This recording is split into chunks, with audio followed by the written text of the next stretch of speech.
Welcome to the Faiyum.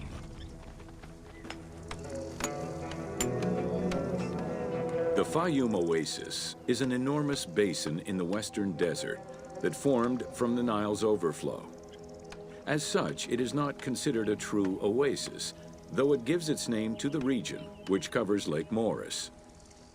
The oasis harbors some of the oldest archaeological artifacts of the region, indicating that the area has been inhabited by hunters and gatherers since the Neolithic period.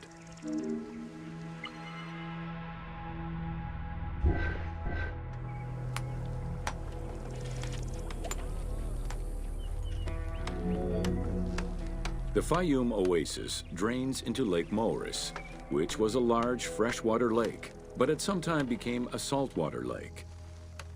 In the 12th dynasty, ancient Egyptians redirected the water flow with a dam and dug a supply canal using the lake as their reservoir. Irrigation enabled them to continue growing crops of figs, grapes, and olives year-round.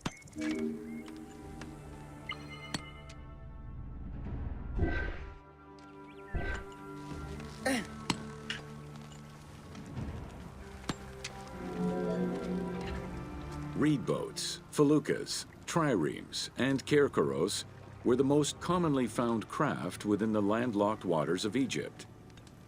They were used for various purposes, ranging from daily fishing, trade, warfare, and travel, to the ferrying of massive stone blocks used to build the great monuments of Egypt.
The most impressive pyramids of ancient Egypt date from the Old Kingdom and can be found on the sites of Giza, Saqqara, and Dashur.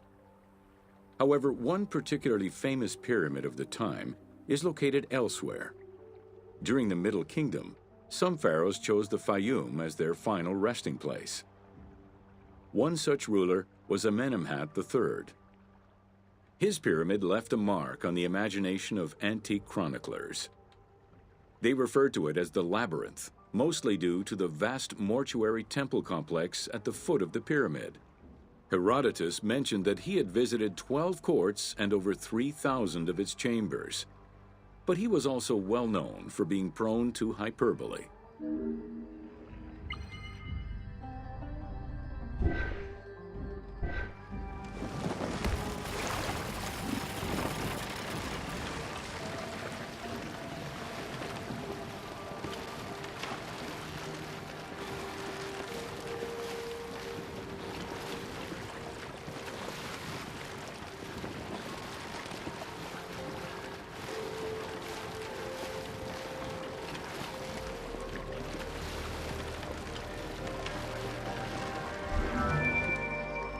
Amenemhat's pyramid was built with a brick core and covered with stone slabs, designed to be impenetrable.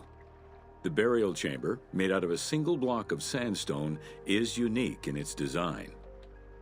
Richard Lepsius and Flinders Petrie both explored the pyramid site, measuring 385 meters by 158 meters, and identified it as the location of the labyrinth. Their research conditions were difficult, as most of the site had been submerged by the nearby canal. Furthermore, the stones from the complex and the outer casing of the pyramid had been quarried away long ago. Ubisoft decided to give life back to this lost monument and the many crypts that were said to be devoted to the sacred crocodile god, Sobek.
Founded during the 5th dynasty, the site was popular during the 12th dynasty under the name of Shedet. During the Ptolemaic era, the metropolis was named Crocodilopolis by the Greeks, in honor of the crocodile god Sobek. During the Greco-Roman era, the Cleruks, soldiers of the Ptolemies, settled there after their military service and expanded the irrigation systems. Irrigation and water distribution tripled the arable land and turned the city into a lush and rich area. 27,000 inhabitants lived in its precinct at its height. The city's location was strategic in controlling the many small waterways connecting to the main canal, and thus the Nile.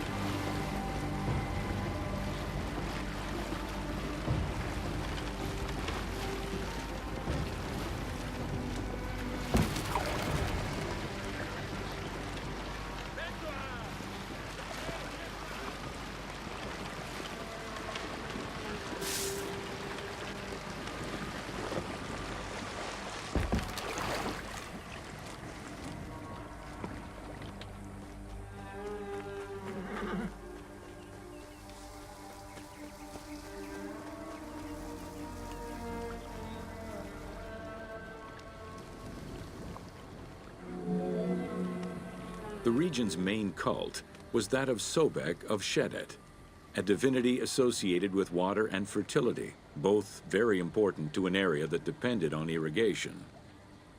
Many local villages had the title Town of Sobek added to their official designations. During festivals, ancient Egyptians recited hymns to Sobek, asking for his divine intervention. Greek settlers, and later Romans, would help the Temple of Sobek's economy to flourish by adopting the local embalming mortuary rites. Their sarcophagi were beautifully painted and adorned with amazingly realistic portraits.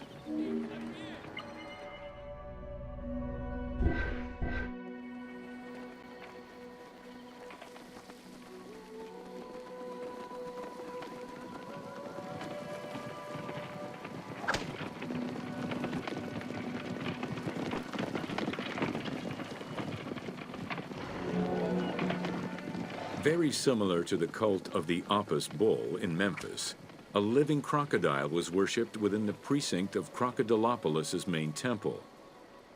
Known as Sobek to the Egyptians and Sukkos to the Greeks, it was reported by Strabo that priests fed it with meat, wine, and honeyed milk. They covered its body with jewels and gold. After its death, it was embalmed and placed within the crocodile's grotto, alongside thousands of other mummified crocodiles.